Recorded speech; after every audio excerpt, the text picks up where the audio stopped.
29.740.000 so'mga qayerlarni qanday fasonli tungi fonlar qilsa bo'ladi. Video davomida sizlarga batafsil ma'lumotlarimizni berib o'tamiz. Video roligimizni oxirigacha kuzatib borsanglar, shu xonadonimizga qanday fasonli tungi fonlar qilib berdi, tungi fondan tashqari nimalar ustunliklar qilib berdik, shu haqida ma'lumotlarimizni berib o'tamiz do'stlar. Videomizni boshlashdan oldin Erkin tungi fon kanaliga obuna bo'lishni esdan chiqarmang. Sababi sizlarga mana shunday tungi fonga oid bo'lgan barcha foydali ma'lumotlarimizni Erkin tungi fon kanaliga joylab boramiz aziz do'stlar. Xonamiz Namangan viloyati Yangiqo'rg'on tumani Zarkin mahallasida joylashgan. Do'stlar, biz bu xonadonimizning ko'cha shapka qismlarimizni polniy tungi fonlar qilib, tungi fondan tashqari ko'cha shapkamizga 19 metr tarnovlarimizni o'rnatib berildi.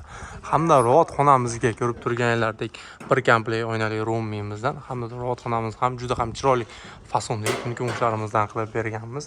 Hamda ichkari shapka qismlarimizni pianinali fasonda ko'brali qilib aylanasiga tungi fonlar bilan bezab berildi aziz do'stlar.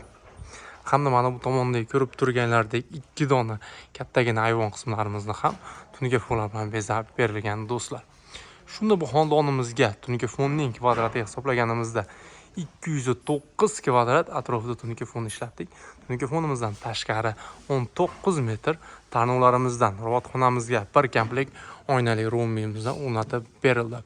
Bu xonadonimizga 1 kvadrat tungi fonimizning barcha rasxodlari ichida 140.000 so'm atrofida qilib berdik. Ya'ni 140.000 so'm atrofi, 140.000 so'mga nimalar kiradi desanglar, tungi fonimiz, uстановка xizmatlari, lesalari, reykalar, samarezlar yetkazib kelishi barcha rasxodlar ichida bo'ladi. Xonadon egalaridan faqatgina ustakalarimizga bir mahal obed beriladi aziz do'stlar. Sizlarga ham mana shunday sifatli, kачествовали hamyonbop narxdagi tungi fon xizmatlari kerak bo'lsa, albatta Erkin tungi fonga murojaat qilish esdan chiqarmang. Inshaalloh keyingi xonadon sizlarning ham bo'lishi mumkin aziz do'stlar. Ana endi tungi fon haqida qisqacha ma'lumotlar berib o'tamiz. Tungi fonimizning ko'rib turganlaridek qalinliklari 0.37 qalinlikda. Ko'brali fasonda, o'rtasini pianinali qilib, lentalar esa to'rlik, pastlar esa shestkani karnizlarimizdan. Hamda lentamizni to'g'risiga past qismlarimizga ko'rib turganidek tilloq kichkina lentalarimizni qo'yib berilgan. Ko'rib turganingiz shapka qismimiz xuddi shunday fasonda qilib berilgan. Bu tomonda ayvon qismimizga esa 35,5 ga 35,5 santimetrlik shaxmatlarimizdan, lentalar esa 1,5 lik yulduzcha do'plarni o'rnatib berilgan. Karnizlarimiz ham shestkani karnizlarimizdan. Bu joyimizni ko'rib turibsizlar. Ya'ni o'rtalarga shaxmat terilib, yonboshlariga hech qanday plashatkalar aylantirilmagan. Sababi ko'rib turibsizlar, ayvon qismimiz juda ham past, taxminan 182 metr atrofida. Yonbosh qismiga plashatka aylantirib figura ishlaydigan bo'lsak, juda ham pastga tushib ketadi. Shuning uchun ham bir qator shaxmat bilan chiroyli qilib terib, yonboshdagi karnizlarni aylantirib berilgan. Bu xonadon egalari bilan kelishgan holda albatta aziz do'stlar. Endi ravatxonamizni ham tanishtirib o'tamiz.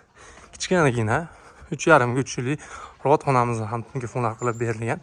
Bu joyimizni o'rtasiga bir ko'rib turganlardek juda ham chiroyli qilib bir komplekt oynali ro'mimizni o'rnatib berilgan.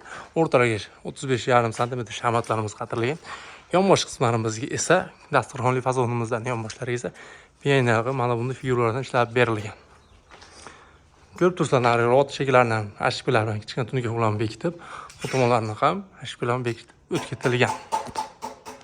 Do'stlar, sizlar Erkin tungi fon kanalini kuzatib bordinglar. Qimmatbaho vaqtingizni ayamasdan video roligimizni oxirigacha kuzatib kelganlar uchun albatta kattakon rahmat. Sog' bo'ling, salomat bo'ling. Hammanglarga ishlarga omad.